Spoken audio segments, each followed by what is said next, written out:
Hello everyone, my name is Jyotsna. I hope आप लोग ठीक होंगे, सुरक्षित होंगे।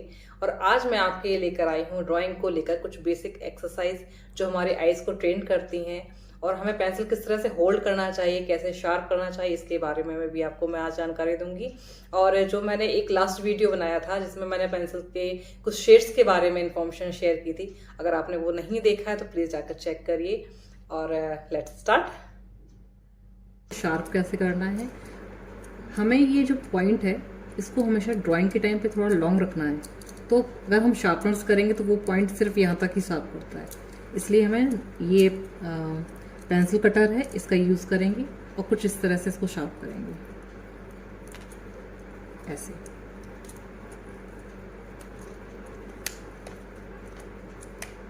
और ये क्यों करते हैं इसके बारे में मैं आपको बताऊंगी। देखिए इस तरह से हमें रखना है और ड्राइंग के टाइम पर हमें अपनी पेंसिल को हमेशा शार्प करते रहना है। और ऐसा नहीं है कि सिर्फ एक ही पेंसिल को लेके हम ड्राइंग स्टार्ट करें, हमें कम से कम 8-10 पेंसिल रखनी है, उन्हें अच्छे से शार्प करना है और तब ड्राइंग स्टार्ट करनी है। क्योंकि अगर हम बार बार शार्प करेंगे तो हमारा टाइम वेस्ट होता है, इसलिए हम पहले ही इनको शार्प करके रखेंगे। और इसे हम सैंड पेपर कहते हैं। अब सैंड पेपर पर हम इसको ऐसे रब करेंगे जिससे ये अच्छे से शार्प हो जाएगी। देखिए आप इसका पॉइंट देख सकते हैं, ये कितना शार्प हो गया। और जो ये हमने इसको शार्प किया है, जो पेंसिल का ये ग्रेफाइट निकला है, इसको हम फेकेंगे नहीं, इसको हमें स्टोर करना है। जब हम शेडिंग करते हैं ये हम वहाँ पे यूज़ कर सकते हैं। और हमने इसकी जो है टिप को लॉन्ग इसलिए रखा है क्योंकि इसको हम शेडिंग जब करेंगे तो उसमें बहुत इजी रहता है। ये देखिए, और इक्वल शेडिंग आती है। और पेंसिल को हमेशा जब भी हम ट्राई करें इसको इस तरह से ना होल्ड करें, क्योंकि जब हम इस तरह से होल्ड करते हैं ना तो वो डिटेलिंग वर्क के लिए तो बहुत सही है, ठीक है, लेकिन हम एक एरिया में उसको अपने आप को लॉक कर लेते हैं कि हम इसमें। लेकिन जब हम इस तरह से होल्ड करते हैं तो उसे हम फ्री हैंड कितना भी लॉन्ग उसको हम इजीली ड्रॉ कर सकते हैं लाइक दिस। लेकिन जब हम इसको इस तरह से होल्ड करते हैं तो हम फ्रीली इतना अच्छे से करने में प्रॉब्लम होती है। सो स्टार्टिंग में आप इसको इस तरह से होल्ड करके प्रैक्टिस करिए। जितना आप प्रैक्टिस करेंगे, स्टार्टिंग में हाँ प्रॉब्लम आएगी क्योंकि इस तरह से होल्ड करने में अच्छे से ड्राइंग आपका शायद ना बने, बट कोई बात नहीं, आप इसको ऐसे ट्राई करते रहिए। और इस तरह से प्रैक्टिस करना ये भी हमारा एक एक्सरसाइज का पार्ट है। और ये हमारा एक्सरसाइज है। सिंपल हमें एक स्ट्रेट लाइन बनानी है फर्स्ट।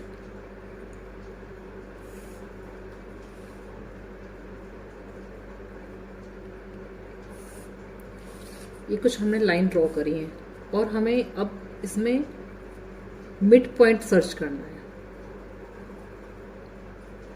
जैसे अभी ये लाइन है, इसका मिड पॉइंट क्या होगा वो हमें देखना है, चेक करना है कि मिड पॉइंट क्या हो सकता है। मुझे लग रहा है कि शायद मिड पॉइंट ये होगा, हमने इसको पॉइंट कर दिया। और हल्का सा पॉइंट करना है ताकि अगर गलत हो तो उसको हम ठीक कर पाए। जैसे ये आई थिंक इसका मिड पॉइंट ये होना चाहिए मेरे अकॉर्डिंगली। तो हम इसको पहले चेक करेंगे कि ये मिड पॉइंट है। तो आप जो है इसको डिवाइडर के थ्रू भी चेक कर सकते हैं, इसके थ्रू, या फिर आप बटर पेपर का भी यूज़ करके चेक कर सकते हैं। तो चलिए चेक करते हैं।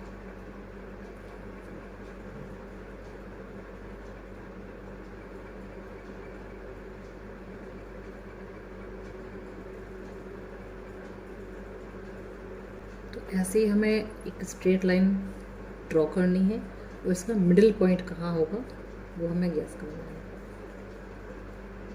तो और इस पेपर को जैसे अभी इस तरह से रखा हुआ है, तो आप उसको रोटेट करके भी पॉइंट लगाए, ताकि हम हर एंगल से उसे समझ पाएँ कि वो मिडिल पॉइंट हम सर्च कर पाएँ कि कहाँ होना चाहिए। इस तरह से अपने पेपर को आप रोटेट कर कर इसका मिडिल पॉइंट ढूंढ सकते हैं।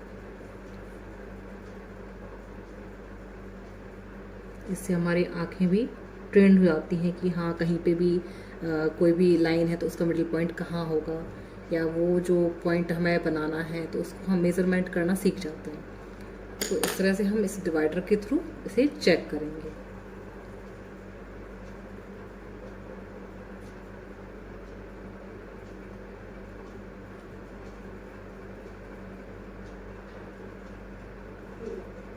तो देखिए ये पॉइंट ऐसे इक्वल है। तो इस तरह से हमें अपनी आई को ट्रेन करना है। सो आई होप आपको ये एक्सरसाइज समझ में आई होगी। सो प्लीज़ आप इसको प्रैक्टिस करिए। और एक चीज़ जो बहुत इम्पोर्टेंट है क्या, कि जैसे लाइन को हमने किया और उसका मिडिल पॉइंट सर्च किया, लेकिन वो रॉन्ग हुआ, तो हम सोचे चलो थोड़ा सा ही तो है, छोड़ देते हैं। लेकिन नहीं, हमें उस पॉइंट को फिर से सर्च करना है, फिर से उसको पॉइंट करके उसको फिर से चेक करना है, जिससे हमें आई हमारी बिल्कुल उस चीज़ को धीमे धीमे इतना ऑब्जर्व करने लगी कि वो कहीं पर भी कोई भी लाइन हो उसका हम मिडिल पॉइंट या साइड पॉइंट इजीली सर्च कर पाए। और ये हमारी दूसरी एक्सरसाइज है। जैसे ये एक बर्ड है, अगर डायरेक्टली हम इसको ड्रॉ करने के लिए सोचेंगे तो शायद हमें ये डिफ़िकल्ट लग सकता है कि इसको कैसे ड्रॉ करें। तो इसका सबसे इजी मेथड है कि हम पहले अपने जो भी ड्राइंग है उसको हम स्ट्रेट लाइन में कन्वर्ट कर लें। जैसे ये इस पार्ट को हम सीधा स्ट्रेट लाइन में ऐसे कन्वर्ट कर लें, और जो भी कर्व है उसको हम ज़्यादा ध्यान ना दें, सिर्फ उसको स्ट्रेट लाइन में कन्वर्ट करें, लाइक दिस।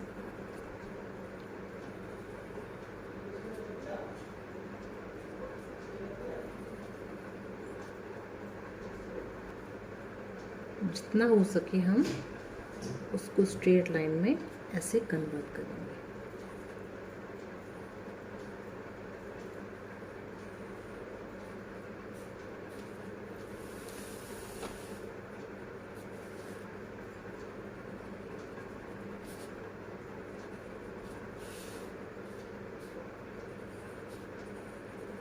जब हम इसको एक स्ट्रेट लाइन कन्वर्ट करेंगे तो डिटेल पे हम ज़्यादा ध्यान नहीं देंगे स्टार्टिंग में, और हमें देना नहीं है स्टार्टिंग में इस डिटेल पर ध्यान बिल्कुल भी नहीं देना है। हमें पहले आउटलाइन बनाना आना चाहिए।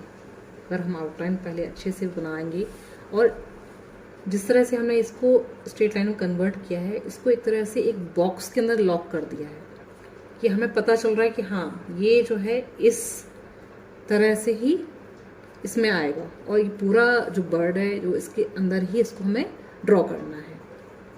और आज की हमारी ये दोनों एक्सरसाइज कंप्लीट होती हैं। आप इसकी प्रैक्टिस करिए, और मैं आगे इसका और भी जो पार्ट 2 है उसको जल्दी लेकर आऊँगी। आई नो ये एक्सरसाइज थोड़ा शायद बोरिंग लग सकती है, लेकिन ये हमारे लिए बहुत इंपॉर्टेंट है। इससे हमारा बेस तैयार हो रहा है। एक आर्ट को स्टार्ट करने में हमें किन किन चीज़ों की ज़रूरत पड़ेगी और कहाँ, ये हमें स्टार्टिंग समझ में नहीं आएगा, लेकिन जब हम ड्राइंग करेंगे, ड्राइंग स्किल में अपना आगे इम्प्रूवमेंट करेंगे, वहाँ हमें धीमे धीमे करके पता चलेगा कि हमारे लिए ये एक्सरसाइज कितनी इंपॉर्टेंट है। यहाँ ये हमारा बेसिक स्ट्रक्चर रेडी हो रहा है। अगर हमारा बेस अच्छा है, स्ट्रॉन्ग है, तो हमारी बिल्डिंग ऑटोमेटिकली अच्छी होगी। सो आई होप आप इस चीज़ को समझेंगे और प्रैक्टिस करेंगे। So bye bye, take care, stay safe.